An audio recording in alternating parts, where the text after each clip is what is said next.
no gain. No pain, no gain. No pain, no progress. No pain, no victory. No cross, no crown. So let's look at this word pain for a few moments. The definition of pain, read. It means trouble. Trouble. The effort that it takes to accomplish something. I really like that one.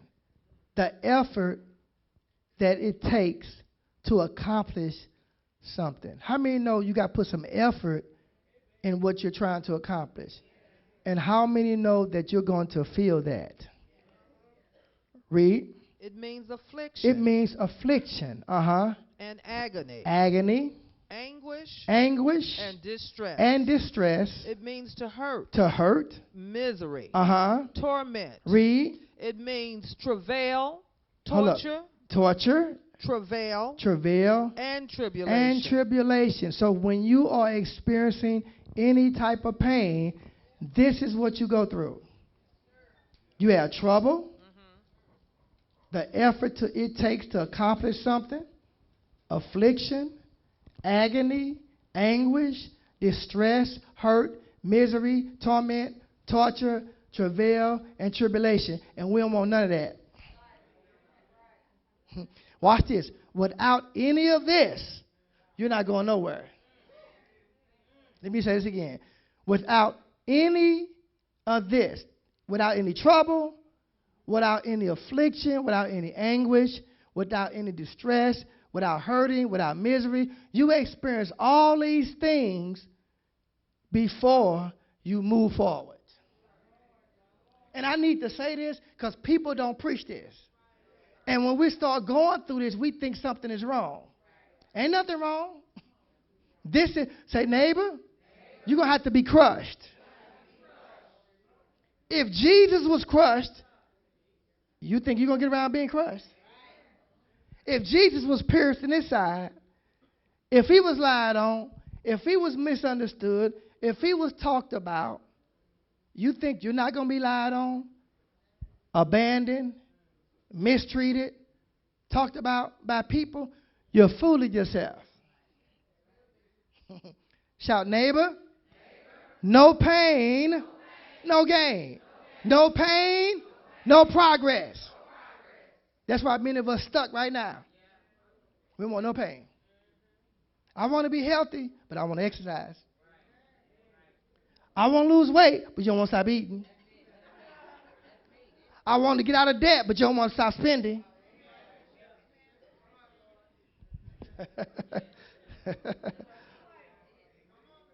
Shout, no pain, no gain. If you're not willing to pay the price, sit down. Let me go over this again. This definition for pain is trouble, the effort that it takes to accomplish something, affliction, agony, anguish, distress, hurt, misery, torment, torture, travail, and tribulation. And we are trying to get around all this. All right, let's look at the word definition for gain. Read. Resources. When you gain, you get resources. You make progress. You move forward. You make progress. You increase. God adds to what you already have. It's an advantage. You 3 or 4 steps ahead of the game. I'll put it like that. Read. It means to win. You win. To arrive at. You arrive at wherever you're trying to go in life. To profit from. And we all expand. So no pain, no gain. So if you're not willing to experience the pain, you're not going to be able to have any resources. You're not going to make progress. You're not going to increase. You're not going to advance. You're not going to win. You're not going to arrive at. You're not going to profit from. You're not going to expand. Why is that important? Oh, that's good. Watch this. Most people in church, I ain't just talking about this church, church in general, they only come to church because they want something from God. We don't want to give God nothing, but we want all this stuff from God. Say, neighbor, it ain't happening. I guess that's slang. It ain't happening. You want to get in shape? You want to be healthier? You're going to have to stop eating all the crazy stuff that we eat. You're going to have to exercise. You have to put down the soda and pick up the water. See, we don't want to do that. We just want results. You want to be married, but you're not sweet. Oh. Why you want to be married? I'm going to preach this tonight. No, come on, I'm coming through. I'm coming through. That's what you have to do if you're going to get far, if you're going to move to the next dimension. We holler this stuff, talk about new level, new devil. You don't believe that. That's real talk. When you start moving up in God, it brings out the worst in folk.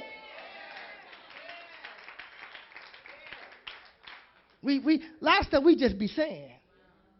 No, new level, new devil, for real. What's the new devil? A demon you never experienced before. An experience you never went through before. That's what a new devil is, new level is. So if you freaking out with the little devil you got now, how you want to go to another level? You just talking. You just running your mouth. Shout, no pain, no gain. All right, let's get into our scriptures tonight. Romans chapter 8,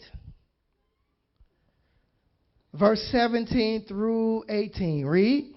And if children, then heirs. Heirs of God. What's an heir? An heir is someone that has a right to an inheritance. So whatever belongs to Christ, it belongs to me also. Read. Heirs of God. Heirs of God. And joint heirs with Christ. And joint heirs with Christ. Read. If so be that we suffer with him. If we suffer with him. Somebody say if. If means there's a condition attached to what God want to give you. Read. That we may be also glorified together. That we may also be glorified. This word glorified means to be blown up together. So if you want God to blow you up, you got to be willing to suffer. Oh, God. See, we don't associate suffering with blessings. But some blessings we can't handle if we don't suffer for it.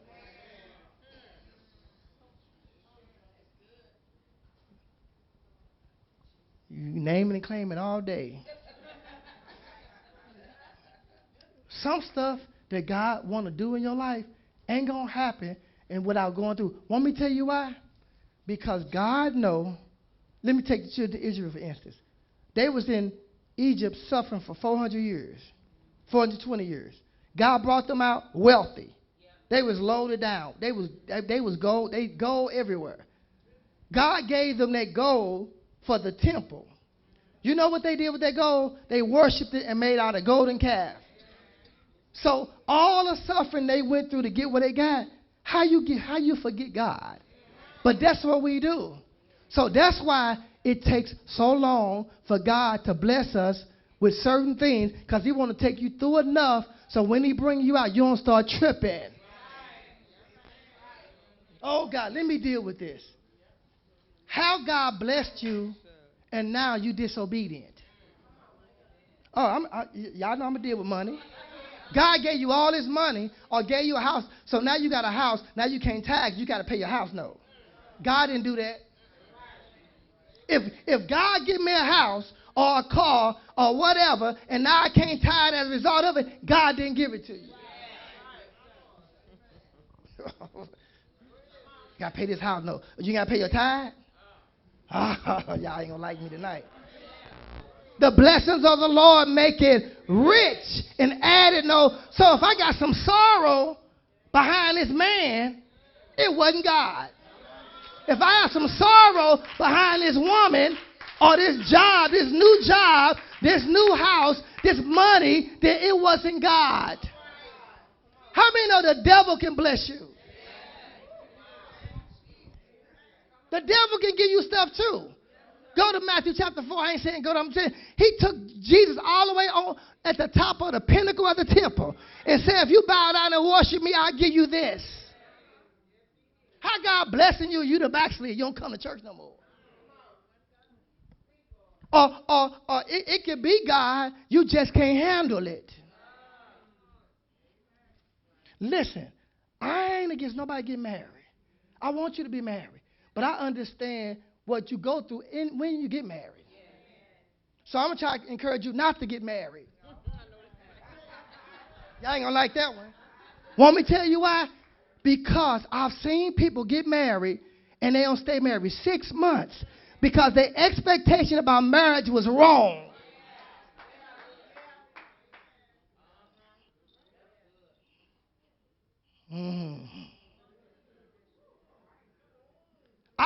I'm going to discourage you not to be a pastor of a church. Go and step out. No, don't step out. Because if you step out, you better know it's God. Want me to tell you why? You know how many people I've seen step out and pastor and they never get off the ground. Want me to tell you why? Because it never was God. Being a minister is different than being a pastor. And let me tell you something about pastoring. Pastoring ain't this. Preaching. You know what pastoring is? I need to sit down and talk to you.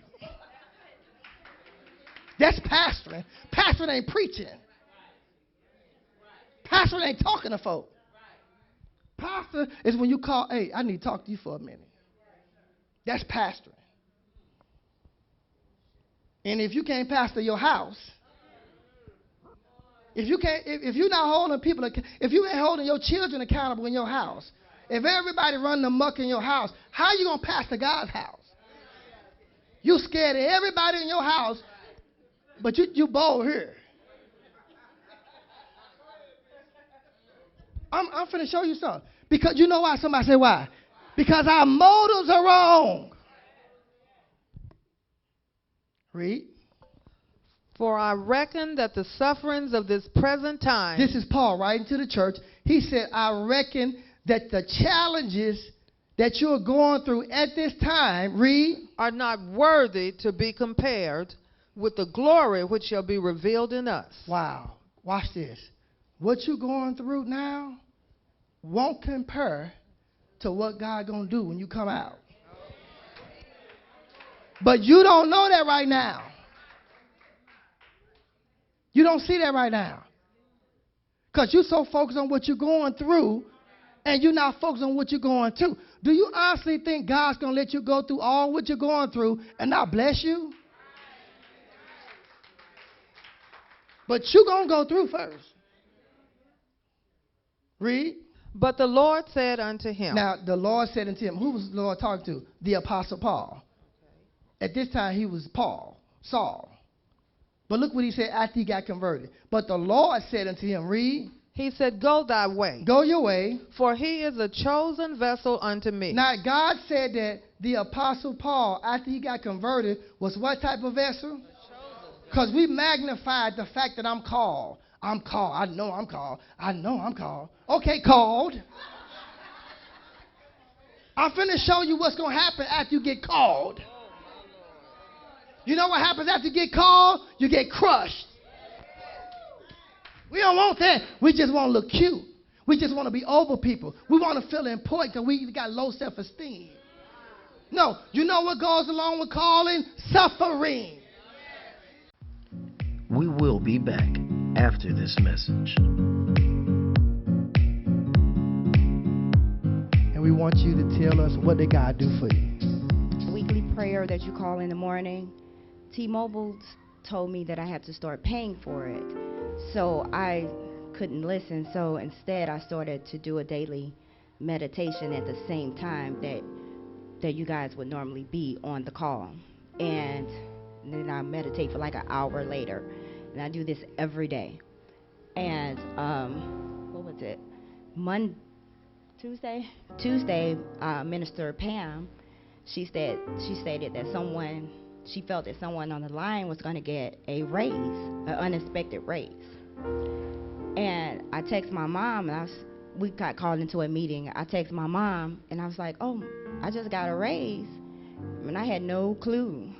I was actually thinking, that we were going to get transferred over to a new building because we were getting new supervisors.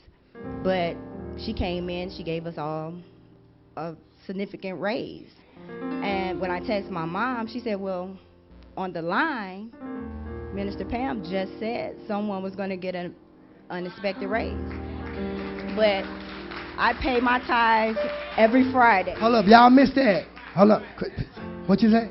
I pay my tithes every Friday. That when we get paid that Friday, before I spend a dime, I pay my tithes.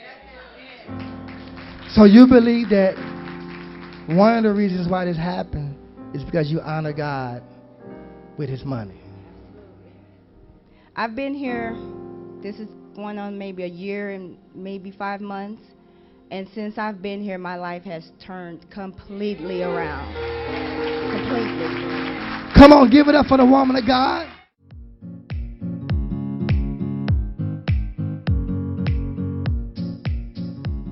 I ain't heard this. I appreciate it. You're going to get blessed. What's on me to get on you? But you get out of order. And I ain't talking about you do a little one thing. Because, listen, I'm going to tell y'all something about me. I discern by looking at patterns. You hear what I'm saying? Let me see. Let me use somebody who won't get offended. Let me use Fred. If your name keep coming up in here, I done heard your name 10 times, and I wasn't looking at her. Somebody just 10 times. You doing what's being said. I ain't got to talk to you. Watch this. It ain't like I'm going and say, what Fred doing? No, the Holy Ghost will send people to me to say things. They don't even know what they're saying. Y'all quiet. Y'all quiet. What, don't you know, you ever heard the word indict? That's a term that they use. It's a legal term that's used when they go and arrest somebody because they have evidence of what they was doing was true. So if a person's selling dope, they don't get him right away. They may watch him for 10 years and build up a case against him. So when they come and kick your door in, they already know you've been doing what you're doing. That's how you discern. If I keep having to correct you, that means your spirit wrong. That's what that means. Now here go the fight. Y'all ready? Here go the fight. I'm trying to convince you that you're wrong, but you want to acknowledge you're wrong. So now I'm almost about to knock your head off. Y'all quiet. I'm letting y'all in on my secrets. So since I ain't getting nowhere with you and you don't understand, I tell you what, Fred, sit down. So you know your next step, if you're immature, you're going to leave because, see, Bishop, he offended me. Did I really offend you? No, I told you the truth. Because I'm not finna let you tear up this church. You can't be going through the women in this church and I find out.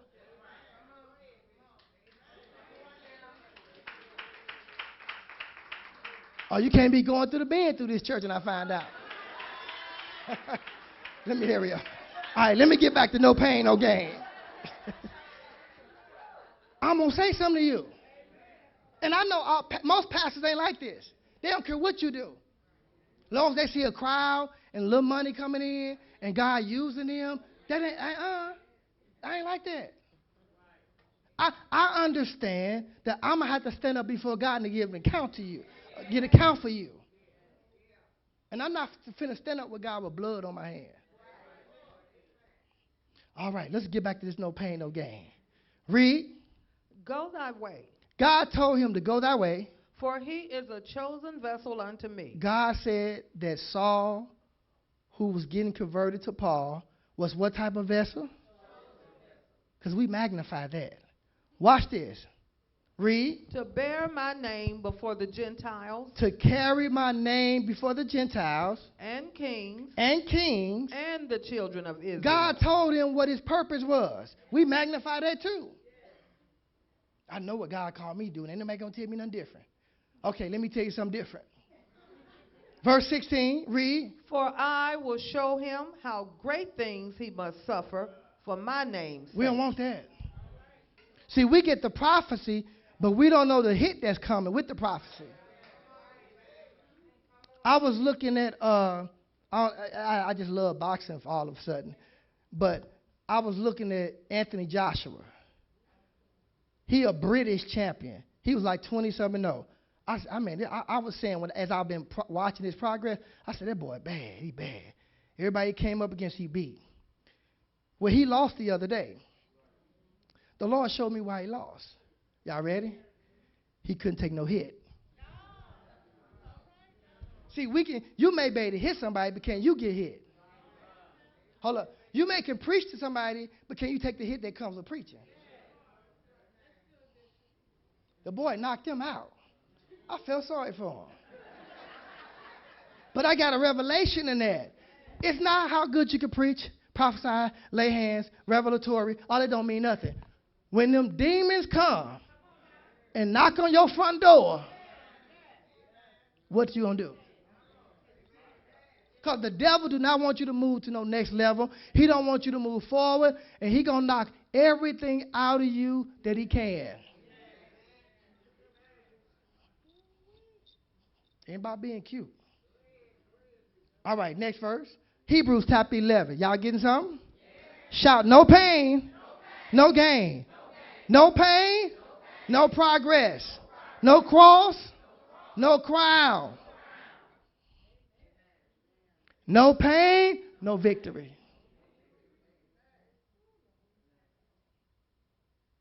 Read. Choosing rather to suffer affliction with the people of God. This is talking about Moses. The Bible says that Moses chose to suffer the affliction with the people of God. Now, watch this. He had a choice. Somebody say he had a choice. Moses could have been the next Pharaoh in Egypt. But God revealed to him something greater. So he made a choice to go from the palace to the wilderness. That's a heck of a choice. Read. Than to enjoy the pleasures of sin for a season. He rather suffer with the people of God instead of enjoying the pleasures of sin for a season. How many know that sin is pleasures for a season? But how many know when them seeds that you sow come up, it's going to be hell to tell the captain? You having fun now? Then you find out you got AIDS. Now you mad at God, you mad at the preacher, you mad. Well, I told you don't fornicate. Smoking cigarettes feel good now to them lungs until they turn black. Drinking soda and alcohol, whatever you drinking, it feels good now until them kidneys go out. Oh, God, I'm helping us tonight. We don't want to hear this. Just tell me I'm wonderful and great. You are wonderful and great. You can really suffer. You're going to suffer before he uses you, and you're going to suffer after he uses you. You know, we'll never get to a place where we don't suffer. All suffering is challenged. You know why God has to constantly allow something to hit us every now and then? To keep us humble so we can stay focused. Because sometimes when God starts blessing us and using us, we lose focus. Read. Esteeming the reproach of Christ. Esteeming the approach. So in other words, God was dealing with him. Christ was dealing with Moses. Read. As greater riches. Greater riches. Than the treasures in Egypt. How many know the riches of heaven is greater than the riches on earth? So thank God for the house, the car, the money, the jewelry. That's fine. But that's not more important than you making it to heaven. I was looking at Michael Jackson. I've heard about Michael Jackson. I've watched him over the years. But God really showed me something about him this last time. He said, this is it. He prophesied his own death. He let people put a burden on him that he couldn't carry. What did he do? He was scheduled to do 50 concerts. 50. Ain't no way he could have did 50 concerts. But he trying to please the people. People will mess you up. So watch this. And you know how passionate Michael Jackson is and how hard he practiced. I mean, for hours. He had to be on something to do that. Y'all quiet. So when he got home, he had to get on something to come down. and they killed him. People will mess you up. So in other words, people worshiped him and he worshiped himself. I got a question for you tonight. Who and what are you worshiping? You worshiping your money?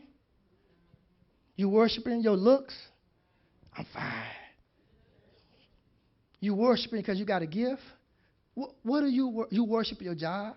Who you worshiping? What does it mean to worship something? You put it before God.